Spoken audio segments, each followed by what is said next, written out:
When I delivered condoms to a hotel, the one who opened the door was my ex. I pretended not to know her and left in a rush. Then I rode my e-bike home like a mess. But at an intersection, a Range Rover knocked me to the ground.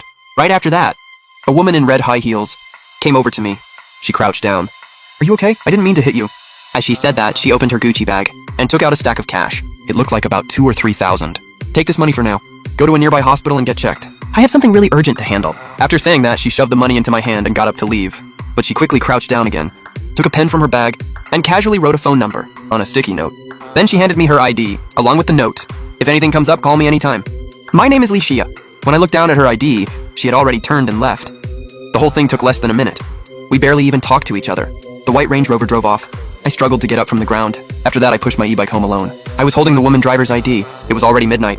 After hesitating for a moment, I still picked up my phone and called her. No one answered the first time. A minute later, I called a second time.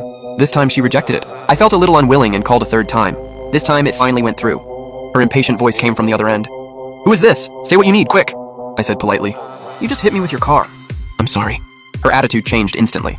She apologized over and over. "That was my fault. I'm really sorry. Which hospital are you at now? Did you get checked? What did the doctor say?" Her tone made me feel a lot better. I said calmly, "I'm fine, but my e-bike is a little cracked. As long as you're okay. How much is the bike? I'll pay. The money you gave me is enough to fix it. Your ID is still with me. When is it convenient for you to pick it up? Can we do it now?" she asked, sounding uncertain. "I'm tied up right now. Can I have a friend pick it up?" Then I gave her my address.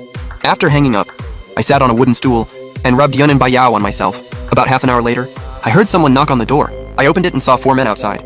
The one in front looked about my age.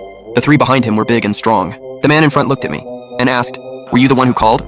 "Yes, Before I could finish," he asked impatiently, "Is Licia's ID with you?" "It's in my room."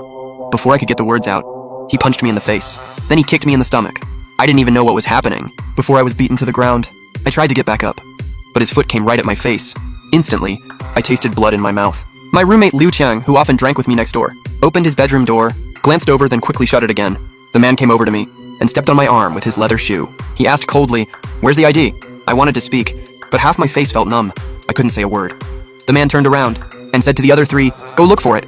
The ID and the note were on the desk in my bedroom. The men who went in found them fast and handed them to him. He glanced at the ID, then happily put it in his pocket. The foot on my arm pressed down even harder. Then he said coldly, "You blind idiot. You picked the wrong person to scam. I'm warning you right now. If you dare bother that woman again, I'll kill you." After that, he kicked me hard again and turned to leave.